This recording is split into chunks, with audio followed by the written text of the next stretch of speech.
For an Act to amend the Heritage Places Act 1993. The Honourable Mr Sims. I move the bill is now read a second time. Mr President, the bill I introduced today is to address an issue that threatens the preservation of our cultural heritage. That is the principle of demolition by neglect. Now, before I delve into the detail of the bill, I do want to note that, of course, when we talk about heritage, for us as Greens, we also recognise the importance of promoting and protecting Aboriginal heritage, and in particular cultural heritage sites. And it's really vitally important that that is front and centre of all of the discussions we have about heritage here in our state. This bill relates in particular, however, to our built heritage, and that is the principle of demolition by neglect, which refers to the deliberate acts of neglecting the maintenance and care of our state's historic buildings, ultimately leading to their deterioration and their eventual demolition. It's a known concept. It's been around since the 1990s, at least that's when the term was coined. And sadly, this practice has become all too common here in South Australia, and it has been endangering our heritage buildings. In the context of South Australia, we have a wealth of historical buildings that must be protected to ensure that their cultural value exists going into the future, Mr President. And I think certainly we've seen some examples of destruction of our heritage here in this parliament. Who could forget, of course, the decision to demolish the police barracks to make way for a new hospital? A worthy endeavour, of course, to support a new hospital, but a shame that the Malinauskas government set up a dichotomy between our heritage and an important public service like a hospital. We know, of course, there are many places around the world that are able to reconcile public services with ongoing respect and protection of our heritage. But let me give you some examples of what I'm talking about when I talk about these buildings falling into disrepair. Romilly House, also known as the Hackney Lodge at No. 1 North Terrace in Hackney, has been vacant since 2017. It is now falling into disrepair and it is a target for graffiti and vandalism. Edmund Wright House, which is an absolutely stunning building, Mr President, built in 1878. It has a ballroom, it has high ceilings and balconies that overlook King William Street. It's prime land in the CBD and it's been looking for a tenant since 2015. North Terrace is also home to the Gawler Chambers and Newmarket Hotel, both beautiful heritage buildings that sit there empty without the love and care that they require. And in 2022, in April, a group of historic houses in Glenelg fell into disrepair and were then demolished in order to build a 13-storey apartment tower. Heritage buildings hold intrinsic cultural, historical and architectural value for our state. They provide a tangible connection to our ancestors who tell stories of the past, and they shape our understanding of who we are today.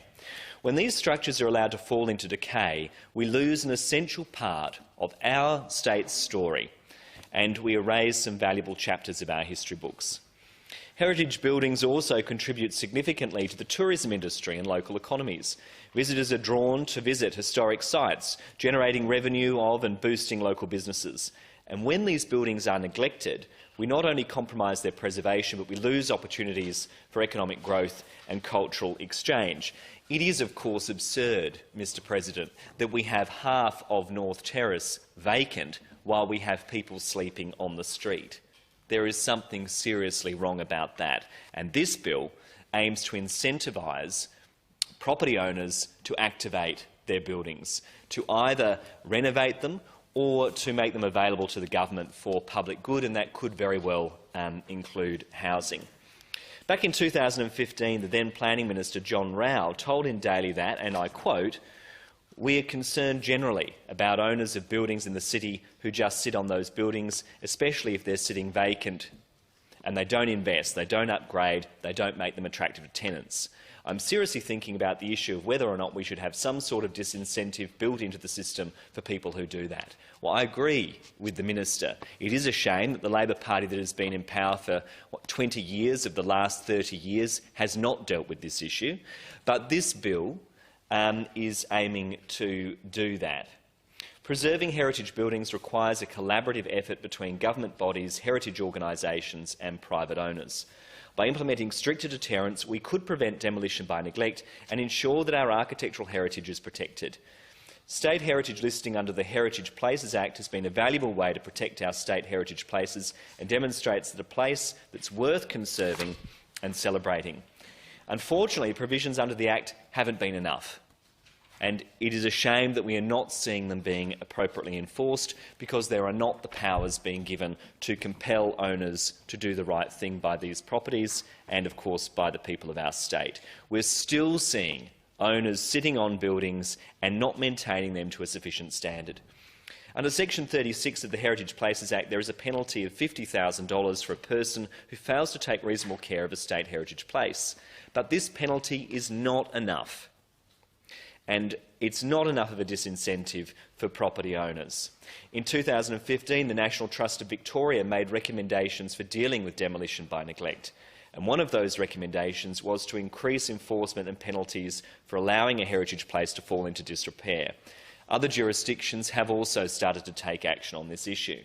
In Victoria, reforms were introduced back in 2021 that prohibit development for 10 years if owners are charged with demolition by neglect or for allowing a building to fall into disrepair. In Oregon, privately owned properties can be ceded to government or public management for preservation purposes while proprietors still retain ownership. And it's that model that we are proposing here in South Australia. In San Francisco, a $500 per day penalty applies to owners who neglect historic structures. This bill aims to address the problem of demolition by neglect in three ways. Firstly, the bill makes clear that a heritage agreement can provide for the management, occupation or future use of the heritage site. This would allow for the government to activate the site if it's left vacant and neglected. Secondly, the bill imposes a much more significant penalty for intentional or reckless damage or neglect. The bill more than doubles the penalty from $120,000 to $250,000 for an individual or $500,000. It's important that the penalties for neglect are not just considered the cost of doing business for corporations who want to develop a site and make huge profits. The reality is, at the moment, a large corporation could purchase a heritage building, let it be run down, knock it down and make a mozza. We need to change the law so that there is actually a deterrent. In addition to increasing the penalty, the bill also includes a provision to charge a penalty per day where a property owner is not complying with a protection order. This will provide timely maintenance of heritage places. Beyond this bill, we call on the government to make a commitment to improve heritage protection through existing legislative provisions. The government must commit to increasing the number of authorised officers to monitor and police demolition by neglect. And we call on the government to introduce incentives to maintain heritage sites, which would be more of a carrot rather than a stick approach. Coupled with the provisions of this bill, there is a real opportunity for us to protect our cultural and built heritage. And of course, it's relevant, I think, Mr President, to refer to the Labor government's own heritage policy in the lead-up to the 2022 state election. Indeed, they say that a large part of what makes Adelaide such a desirable city to live is the heritage and character of our suburbs. That's a direct quote from the Labor Party's policy document in the lead-up to the 2022 election. The document goes on, and I quote again, "To ensure that demolition cannot occur within the whim of a future government, Labor will legislate to better protect state heritage places, including requiring a public report by the SA Heritage Council being prepared and laid in the Parliament before any consideration of a demolition approval and full public consultation so that all South Australians can have their views heard."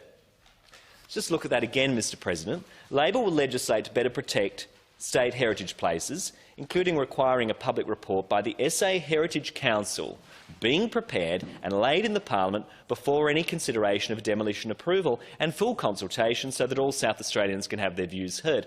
Well, that sits in stark contrast to the approach they took in relation to the hospital, Mr President, where they did not bother to require a public report of the SA Heritage Council. That was jettisoned. Now, I would suggest referring this on to the Premier's delivery unit, but we know, Mr President, what will happen if it disappears into that black hole. We will never get a report, Mr President. It'll disappear into the ether. There'll be no minutes. No one will know what happened, and we'll never hear of it again. It is very disappointing that it has fallen on the Greens to try to enact the policy commitments of the Labor government, rather than the Labor Party themselves taking the action that is necessary to fulfil the commitments that they made to the people of South Australia. It's very disappointing indeed. Well, we wait eagerly for the legislation from the Malinowskis government to come that fulfils the commitment that they made to the people of our state at the last election to do better when it comes to management of heritage. The principle of demolition by neglect causes issues for the protection of our state's culture and our heritage. And we need to act to ensure that there are deterrents to demolition by neglect that closely reflect the value that we place on these buildings.